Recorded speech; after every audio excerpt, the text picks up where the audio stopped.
Bonjour, dans cette vidéo, nous allons corriger les activités du chapitre numéro 3 sur l'énergie. Dans la première activité, on va introduire différentes choses. D'une part, le nom des énergies, d'autre part, la principale propriété de l'énergie, et enfin, en quelle unité on va pouvoir mesurer une énergie. Vous aviez 3 textes à étudier et le premier objectif était de trouver dans les textes différents noms d'énergie. Premier texte, l'énergie se transforme. L'énergie peut se transmettre d'un objet à un autre. Sous forme de chaleur, elle passe d'un radiateur à l'air de la pièce. Elle peut aussi se transformer en changeant de nature. Dans un jouet, l'énergie élastique, emmagasinée dans un ressort, est restituée lorsque le ressort se détend. Le jouet se met alors en mouvement. Il a acquis de l'énergie cinétique. L'énergie chimique, emmagasinée dans une pile, se change lorsque l'on ferme le circuit en énergie électrique. Celle-ci se convertit à son tour dans une ampoule en énergie lumineuse et thermique. Ici, on a déjà trouvé 6 énergies différentes et donc on va pouvoir répondre à la première question. L'énergie élastique. L'énergie élastique, c'est simplement l'énergie qui peut être emmagasinée à l'intérieur de quelque chose qui se déforme, qui va pouvoir reprendre sa forme. Par exemple, un élastique bien sûr, mais aussi un ressort.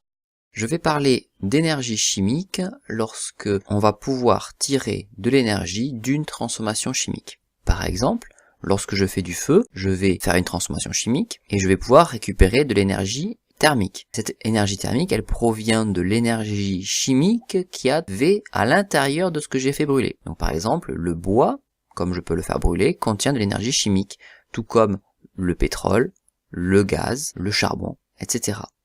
D'autres choses contiennent de l'énergie chimique, par exemple les aliments que notre corps va pouvoir ingérer, et notre corps va transformer l'énergie chimique qu'il y avait à l'intérieur de ces aliments afin de réchauffer notre corps ou de nous permettre de bouger. Enfin, tout ce qui est piles et batteries contiennent des produits chimiques qui vont réagir pour fournir de l'énergie électrique, et donc les piles, les batteries vont aussi contenir de l'énergie chimique.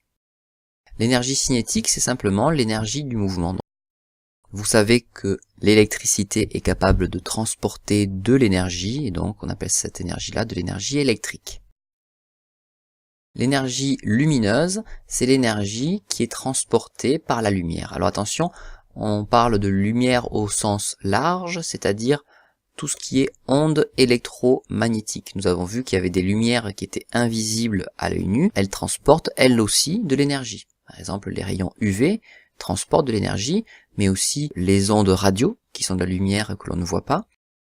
Enfin, l'énergie thermique, c'est l'énergie qui est liée à la chaleur des objets. Donc dès qu'un objet est chaud, il va contenir de l'énergie. Deuxième question. On peut lire dans le texte que l'on peut passer d'une énergie à une autre. Trouve dans le texte comment l'auteur a pu dire la même chose de 3 manières différentes. Ici, on va chercher dans le texte l'idée que l'énergie peut se transformer. Premier terme qui soulignait le fait que l'énergie pouvait changer de nature, c'est le mot se transformer. Deuxième mot, se change. On est passé donc d'une énergie chimique à une énergie électrique. Enfin, dernier terme qu'il fallait relever, c'est se convertit. Ici, on parle de la conversion entre l'énergie électrique en énergie lumineuse et thermique. Ici, on utilise toute une gamme de vocabulaire pour dire que l'énergie peut se trouver sous différentes natures, mais en fait, il faut voir derrière tout cela une seule et même chose, de l'énergie. Question numéro 3, peut-on vraiment produire de l'énergie? Il va falloir justifier. Là, la réponse se trouvait dans le document numéro 2. La caractéristique la plus remarquable de l'énergie est qu'elle se conserve toujours. Lorsqu'elle est transférée d'un objet à un autre, ou lorsqu'elle change de nature, il n'y a jamais ni création, ni destruction d'énergie. Si un objet a perdu de l'énergie, la même quantité d'énergie a obligatoirement été gagnée par un autre objet. C'est donc par abus de langage que les journaux, les économistes, les hommes politiques parlent de production d'énergie, ou alors de perte d'énergie, puisque l'énergie ne peut être ni créée ni perdue. En réalité, dans une centrale électrique, on ne produit pas d'énergie. On transforme l'énergie chimique en énergie électrique et thermique. Donc ici, tout ce paragraphe-là explique pourquoi est-ce qu'on ne peut pas vraiment produire de l'énergie. Et cette justification, on la voit en particulier à cet endroit-là du texte où on parle de production d'énergie. On nous explique que l'énergie ne peut être ni créée ni perdue. Donc quand on utilise le mot produire, on a l'impression qu'elle a été fabriquée à partir de rien. Or ici, nous voyons que l'énergie ne peut pas être fabriquée à partir de rien. Elle peut être obtenue à partir d'une autre énergie. Si on utilise le texte pour justifier, on pourra dire que on ne peut pas vraiment produire de l'énergie, car elle ne peut être ni créée ni perdue. Dernière question, en quelle unité mesure-t-on l'énergie? C'est la dernière partie du document qui va nous aider. On apprend dans la dernière partie que c'est la propriété de conservation de l'énergie qui nous permet de mesurer à l'aide d'une seule et même unité, donc on nous parle d'unité ici, et cette unité-là s'appelle le joule. Que faut-il retenir de cette activité-là? Eh bien, il y a beaucoup de choses à retenir. Premier point, le nom des différentes énergies. Nous avons vu l'énergie thermique, cinétique, lumineuse, chimique, électrique et élastique. Alors avec la dernière, l'énergie élastique, qui est un petit peu moins importante puisque vous allez moins la rencontrer. S'ajoutera à ces énergies-là, des énergies dont on ne parle pas dans le document, mais il faut quand même connaître, l'énergie nucléaire, donc c'est l'énergie qui est utilisée par les centrales nucléaires, l'énergie potentielle de position et l'énergie mécanique qu'on introduira à l'intérieur de ce chapitre-là. Deuxième point qu'il faut retenir, c'est que l'énergie se conserve, c'est-à-dire que la quantité d'énergie au départ est égale à la quantité d'énergie à la fin. Dernier point, l'énergie se mesure et son unité c'est le joule. Dans cette activité, vous allez devoir apprendre à schématiser les transformations d'énergie. Elles se schématisent toujours de la même manière. On représente à gauche de l'élément étudié les énergies qui sont reçues, là où les énergies reçues, et à droite les énergies que l'on obtient en retour. Ici, j'ai appelé ça une transformation d'énergie, mais vous trouverez d'autres termes. Vous trouverez les mots chaîne d'énergie ou alors diagramme énergétique. Mais derrière tout ça, on retrouve toujours la même notion d'énergie reçue et d'énergie fournie. Au milieu, ce qui est dans le cercle ici à chaque fois, c'est ce qu'on appelle le convertisseur. Ici, le convertisseur, c'est le vidéoprojecteur, donc pour qu'il fonctionne, je suis obligé de lui apporter de l'énergie électrique, et j'obtiens en retour de l'énergie lumineuse et de l'énergie thermique. De l'énergie lumineuse, puisque pour projeter sur l'écran, il est obligé de faire la lumière, et de l'énergie thermique, puisque le vidéoprojecteur va chauffer lorsqu'il va fonctionner. Deuxième situation, un enfant qui court. Pour pouvoir courir, il a fallu que l'enfant mange, se nourrisse, donc il a reçu de l'énergie chimique, et en échange, son corps lui permet de bouger. Je vous rappelle que l'énergie de mouvement, c'est l'énergie cinétique, et lorsqu'il va se mettre à courir, il va transpirer, il va avoir chaud, donc son corps produit en même temps, même si ce n'est pas forcément utile, de l'énergie thermique. Troisième exemple, le panneau solaire. Pour qu'il fonctionne, il doit recevoir de l'énergie lumineuse et il va nous donner en retour de l'énergie électrique, c'est ce que l'on recherche, mais malheureusement, il va aussi chauffer, il va aussi fournir de l'énergie thermique. Une tondeuse autoportée, pour la faire fonctionner, il me faut de l'essence, c'est-à-dire lui apporter de l'énergie chimique. Le véhicule va pouvoir se mettre en mouvement, donc il va acquérir de l'énergie cinétique, mais le moteur va chauffer en même temps et donc va fournir de l'énergie thermique. Situation numéro 5, la perceuse, il va falloir lui fournir de l'énergie électrique. En échange, elle va nous donner de l'énergie cinétique, oui, puisqu'une perceuse, le principe c'est que on fait bouger un fourré, et si on la fait fonctionner un peu longtemps, on se rendra compte qu'elle va chauffer, donc en fait elle a aussi fourni de l'énergie thermique. Enfin, la pile, elle a à l'intérieur d'elle des produits chimiques qui vont faire des transformations chimiques, donc ça veut dire qu'elle contient à l'intérieur d'elle-même de l'énergie chimique, et elle va fournir en échange de l'énergie électrique, on va faire fonctionner par exemple un circuit électrique, mais elle va aussi chauffer, vous l'avez sûrement testé, hein, lorsque vous avez une batterie ou une pile qui fonctionne longtemps, elle chauffe, et donc on va obtenir de l'énergie thermique également. Alors à quoi ça sert tous ces diagrammes énergétiques? Eh bien ça va servir à utiliser la conservation de l'énergie. On va voir ça en détail au travers d'une deuxième partie où on va s'intéresser au rendement. On compare ici le fonctionnement d'un même ustensile d'ampoule, mais qui utilise différentes technologies. La première, l'ampoule à filament qui est en train de disparaître. La deuxième, la fluo compacte. Et enfin, les ampoules LED. Ici, on a une ampoule qui consomme 80 joules par seconde. On lui a donc fourni de l'énergie électrique et elle va nous donner en échange 78 joules sous forme de chaleur, donc d'énergie thermique, et 2 joules sous forme d'énergie lumineuse. L'énergie que l'on recherche lorsque l'on fait fonctionner une lampe, c'est l'énergie lumineuse. Nous, on veut qu'elle nous éclaire. Ça ne nous intéresse pas que l'ampoule nous chauffe. Donc en fait, sur les 80 joules que j'avais au départ, il y en a seulement 2 qui sont utiles.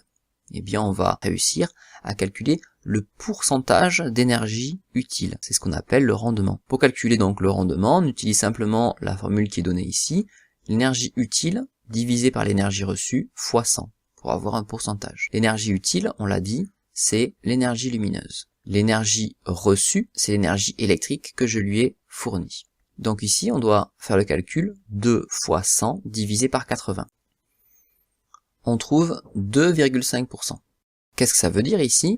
Ça veut dire que je n'ai que 2,5% de l'énergie que j'ai payée qui va être vraiment utile. C'est pour ça qu'elle est classée dans la catégorie D. Deuxième ampoule, l'ampoule fluo compacte, qui reçoit donc 30 joules d'énergie électrique et qui va me donner en échange 3 joules d'énergie lumineuse. Ça veut dire que pour l'ampoule fluo compacte, je n'ai que 10% d'énergie qui est utile. 90% de l'énergie que j'ai consommée, l'énergie électrique consommée, est transformée en chaleur. Enfin, la meilleure technologie actuelle, l'ampoule DEL, on a toujours 3 joules d'énergie utile, mais elle ne va consommer que 15 joules d'énergie électrique, et on va obtenir 20% d'énergie utile. Donc même si l'ampoule DEL ou LED est classée A++, en fait son rendement énergétique n'est que de 20%. Elle va quand même fournir 80% d'énergie thermique. Mais c'est déjà beaucoup mieux que les ampoules à incandescence qui, elles, n'avaient que 2% de rendement. Correction de l'activité, apprendre à schématiser des chaînes d'énergie plus complexes. Dans cette activité-là, vous allez devoir étudier une machine donc très compliquée, volontairement compliquée. En fait, c'est une machine qui ne sert pas à grand-chose. À l'intérieur de la machine, il va y avoir toute une série d'éléments qui vont convertir l'énergie en une autre forme d'énergie. C'est par exemple ce qui se passe dans une centrale électrique. Il va y avoir plusieurs conversions successives d'énergie avant d'obtenir à la fin de l'énergie électrique. Deuxième point qui justifie que l'on étudie cette machine-là, c'est que l'on va introduire une nouvelle sorte d'énergie dont on n'a pas parlé encore pour l'instant, ou très peu, c'est l'énergie potentielle de position. On nous l'indique dans l'activité, cette énergie, elle est due à l'altitude des objets. Regardons un petit peu de plus près. Premier élément que nous avons à étudier à l'intérieur de sa machine, c'est donc le bonhomme là, c'est extrait de la BD qui s'appelle Léonard. Donc ce petit bonhomme là, il est en train de courir sur un tapis roulant. Il est en train de courir, donc il va faire une conversion d'énergie. Il utilise l'énergie qu'il a dans son corps, qui est de l'énergie chimique, et il va convertir cette énergie là sous forme de deux énergies. D'une part de l'énergie thermique, d'autre part, puisqu'il est en train de courir, il va y avoir une énergie de mouvement. Donc on appelle l'énergie de mouvement, c'est l'énergie cinétique. Cette énergie cinétique, donc le tapis qui bouge par exemple, elle est transmise à un autre élément ici, et on voit que de cet élément-là repartent des câbles électriques. Donc en fait, cet appareil-là, il va convertir l'énergie cinétique qu'il reçoit grâce à l'axe en énergie électrique. On voit des petits traits ici qui symbolisent que ça chauffe un petit peu. Donc cet élément-là va aussi fournir en même temps de l'énergie thermique. Cet élément-là, qui est capable de transformer l'énergie cinétique en énergie électrique, c'est ce qu'on appelle un alternateur. C'est ce qui est présent dans les centrales électriques et qui va être capable de produire de l'électricité. Dans cette machine ici, on voit que les fils se dirigent vers un élément que l'on reconnaît, c'est une batterie. Donc l'énergie électrique va être stockée, plutôt l'énergie va être stockée dans la batterie, elle va être stockée sous forme d'énergie chimique.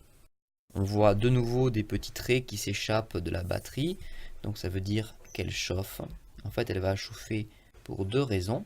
D'une part parce qu'elle réalise cette conversion-là, et d'autre part parce qu'elle réalise une autre conversion, puisqu'on voit que la batterie est également reliée à d'autres fils qui vont ailleurs. Donc en même temps qu'elle se charge, la batterie se décharge, et lorsqu'une batterie se décharge, elle va fournir de l'énergie électrique, et elle va chauffer. Vous savez bien que lorsque vous utilisez la batterie de votre téléphone chauffe, ou plus précisément, la batterie de votre téléphone chauffe. Cette énergie électrique va alimenter cet élément-là, qui, on le devine, fait tourner ceci. Donc si ça fait tourner, c'est qu'en fait c'est un moteur, ceci. Dans le moteur, il va faire l'inverse de l'alternateur. Il va transformer l'énergie électrique en énergie cinétique et en énergie thermique.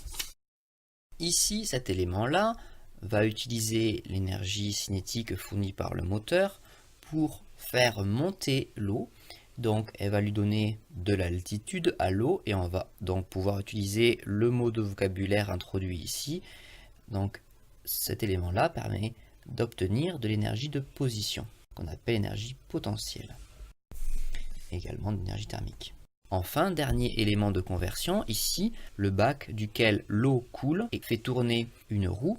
La roue se met en mouvement, elle va acquérir de l'énergie cinétique.